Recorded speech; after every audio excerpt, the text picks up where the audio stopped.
The day of my son's funeral was the coldest day of my life. Not just because of the sharp January wind that cut through my black dress, but because of the empty seats in the church. I kept turning, hoping to see them, my parents.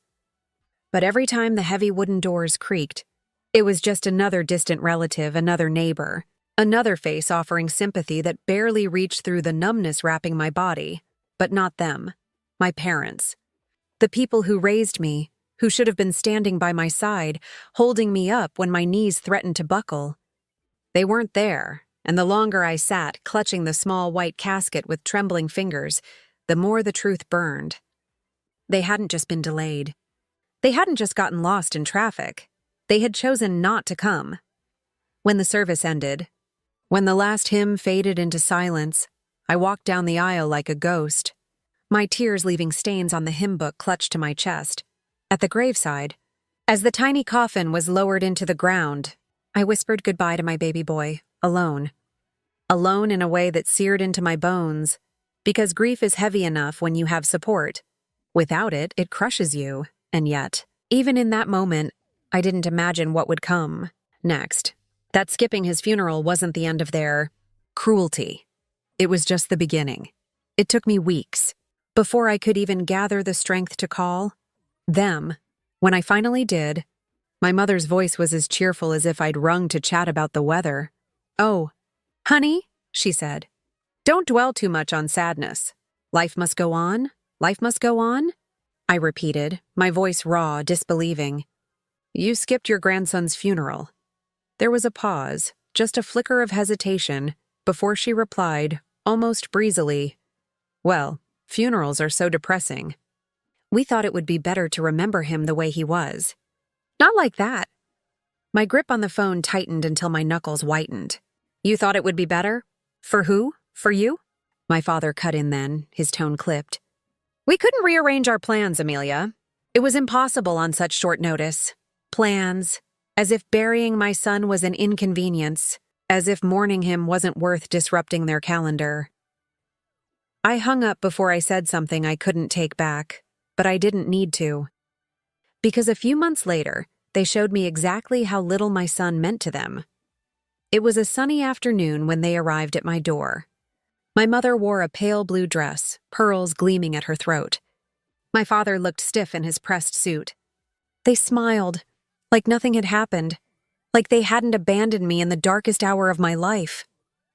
"We need to talk," my mother said, brushing past me into the living room.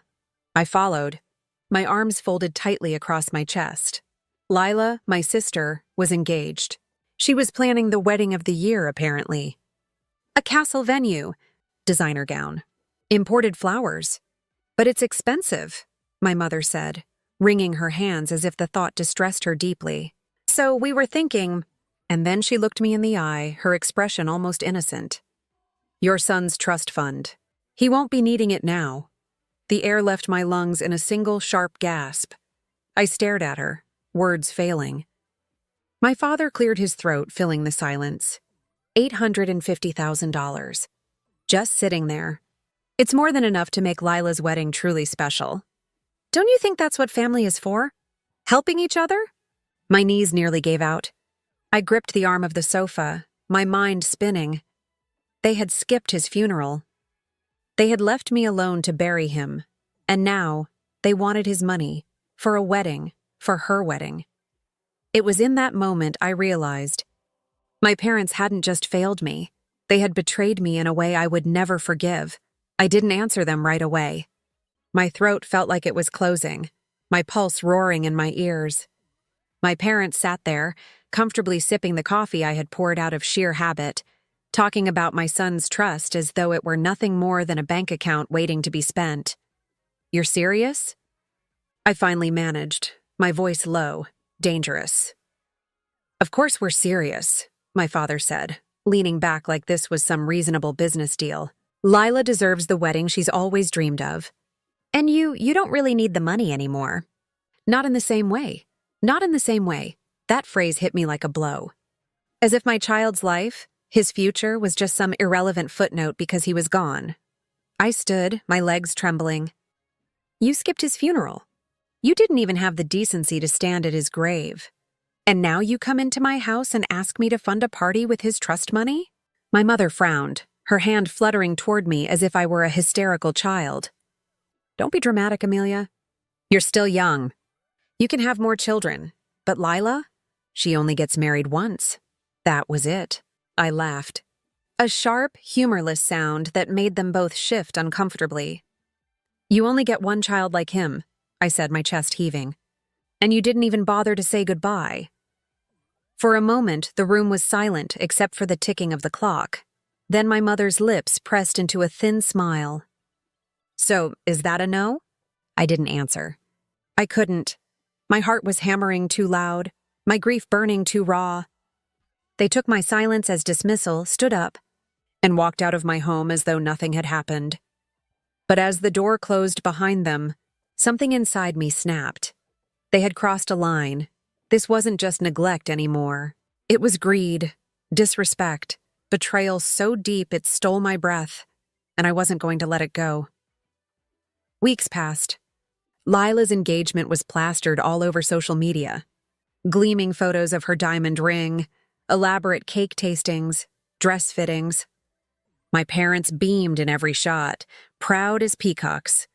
I watched from the sidelines, silent, simmering. The invitations came, hand-delivered, of course. Gilded envelopes sealed with wax. Mine arrived not with warmth, but with expectation. My mother's neat handwriting on the note inside. We hope you'll reconsider. Lila's big day should be perfect, and your cooperation would mean the world. Cooperation. That was the word they used. As though this were some business contract, not the desecration of my son's memory. I didn't reply. But I did start planning. Not for a wedding. For my revenge. The first thing I did was call my lawyer. The trust wasn't simple pocket money. It had been set up carefully, legally protected for my son's future. And since his passing, it had defaulted to me as the guardian. I asked question after question, making sure every clause was airtight, every detail impenetrable. My lawyer assured me no one could touch it without my consent. That was all I needed to hear. Because while my parents and sister preened for photographers and sampled wines, I worked in silence. I combed through years of memories, years of being treated as the afterthought. Lila had always been the golden child, the one praised, spoiled, flaunted. I was the shadow, the one who worked quietly, who cleaned up, who kept things together while they doted on her. Even after my son was born, even when I thought I had something they couldn't ignore, my parents' first grandchild, they still found a way to minimize me. And now, they were about to learn just how wrong they had been. The wedding drew closer. Whispers about the lavish celebration reached even me. A castle venue, imported orchids, a gown flown in from Paris, all on credit. All on the assumption that I would eventually cave, that I would unlock the trust fund and hand over what they believed belonged to the family. The audacity made me sick, but I didn't stop them. No, I let them keep spending. Let them keep building their fairy tale, because the higher they built it, the harder it would crash. 2 weeks before the wedding, my parents came to see me again. This time, they didn't bother with pleasantries. Amelia, my father said, his voice firm, this has gone on long enough. We need that trust. The vendors are calling. Deposits are due. I sipped my tea slowly, meeting his stare. And what makes you think I'll give it to you? His jaw clenched. My mother leaned forward, her voice soft, cajoling. Because we're your family. And family helps each other. I set my cup down with a sharp clink. Family also shows up when their grandchild is buried. Family doesn't skip funerals for brunch reservations. Family doesn't beg for money that doesn't belong to them.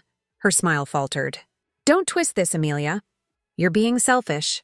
Lila's wedding will bring us all together again. Heal old wounds. Don't you dare, I snapped, my voice rising. Don't you dare use my son's name, his memory, as a bargaining chip for flowers and cake. For once, they didn't have a response. They left, stiff-backed, muttering about my cruelty. But I knew the truth. The cruelty was theirs, and soon. everyone else would know it too.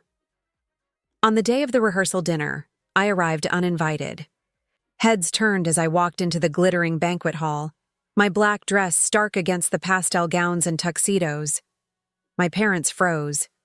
Lila's smile faltered. I stood at the center of the room, my voice steady. Before this family celebrates, I think there's something everyone should know. Gasps rippled through the guests.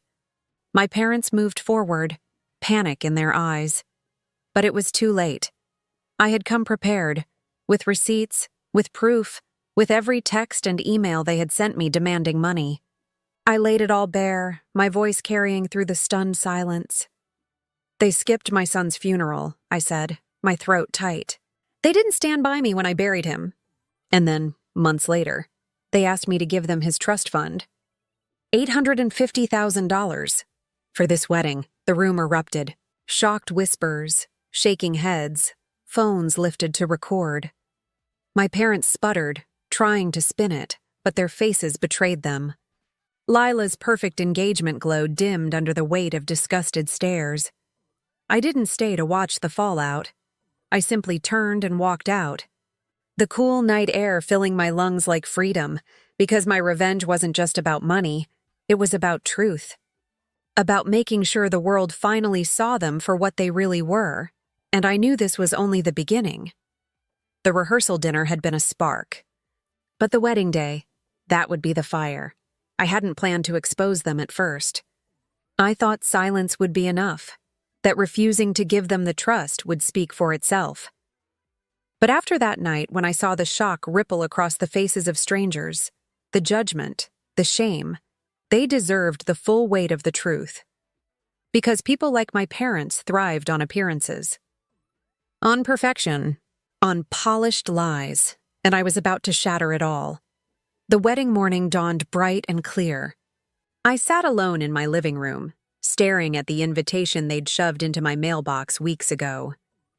Gold foil, embossed lettering, an RSVP card I had never returned. I traced the edges with my finger, my pulse steady. Today, I thought. Today the world learns. I slipped into the navy suit I'd bought just for this moment. Sharp lines, clean cut. Not a mourner's black, not a guest's pastel, but something different. Something powerful. Then I drove. The venue was breathtaking, I'll admit. A castle-like estate sprawled over manicured lawns, its stone walls draped in white roses. Guests in gowns and suits spilled across the steps, laughter bubbling like champagne. I parked at the edge of the lot, breathing deeply, and then I walked straight into their fairy tale. The ceremony hadn't started yet. Guests mingled near the fountains, sipping sparkling water and snapping photos beneath arches of flowers. My parents spotted me instantly, their smiles freezing. My mother's hand flew to her pearls, my father's jaw tightening. "What are you doing here?" he hissed, striding toward me. I smiled, cool and unshaken. "Family helps each other, remember?" His eyes narrowed. "Leave. Now." But I didn't. Instead, I made my way to the front of the courtyard, where the microphone for the officiant already stood. Guests turned curiously, murmuring, and then, before anyone could stop me, I picked it up. "Good afternoon," I said, my voice clear, ringing through the courtyard. "I know I'm not on today's program, but I think there's something important you should all know before this wedding begins." The crowd quieted. Lila froze at the edge of the fountain, her perfect dress glittering in the sun. "My parents," I continued, gesturing toward the stiff, pale figures in the crowd, skipped their own grandson's funeral. They didn't bother to stand by me when I laid my child to rest. And then, months later, they came to my home, not to grieve, not to comfort, but to ask for his trust fund. $850,000! Gasps rippled through the crowd. Some guests shifted uncomfortably. Others raised phones, recording. They wanted me to hand over his future, his memory, to pay for this, I said, sweeping my hand toward the glittering arches, the lavish decorations. "This wedding, this spectacle," my mother surged forward, her face twisted. "She's lying!" she cried. "She's bitter, jealous, don't listen to her!" But her voice trembled, and the looks around her told the truth. No one believed her, because I had come prepared again. From my bag, I pulled a folder thick with printouts. Emails, texts, voicemails. Their demands spelled out in black and white. I laid them on the table beside the microphone. "Read them yourself," I said simply. Silence fell. Heavy. Damning. My father's face darkened to crimson, his fists clenched at his sides. Lila stood frozen, her eyes wide, her groom whispering frantically in her ear. But I wasn't finished. "One more thing," I said, my voice soft now, cutting. "Family doesn't compare daughters like trophies. Family doesn't crown one child golden and bury the other in shadows. Family doesn't discard a grandson's memory for flower arrangements." My throat tightened, but I forced the words out. They abandoned me.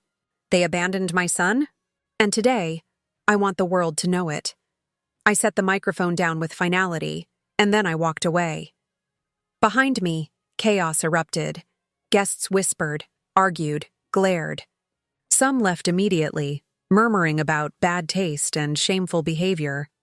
Vendors whispered about canceled contracts, unpaid deposits. The groom's family looked furious, their carefully planned union tarnished by scandal. I didn't turn back. I walked to my car, the sun warm on my face, and drove away. For the first time in months, I felt free. That night, my phone buzzed nonstop.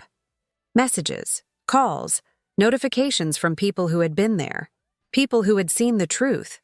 Some offered sympathy, others offered anger. But all of them confirmed what I already knew. The perfect image my parents had built was crumbling. Lila's wedding was trending on social media, for all the wrong reasons. Clips of my speech had gone viral.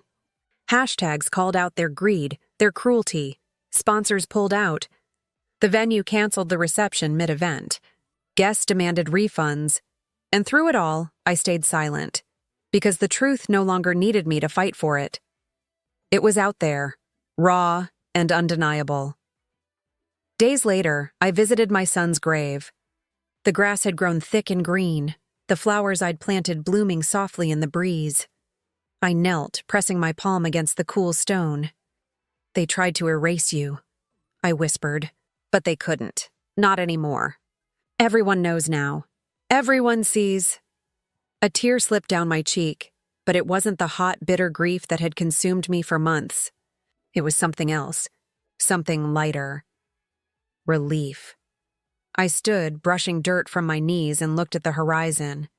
My parents had wanted to use my son's trust to fund a fantasy. Instead, their own reality had crumbled. And me? I finally had peace. Because revenge isn't always about taking something back. Sometimes, it's about making sure the people who broke you can never hide what they did.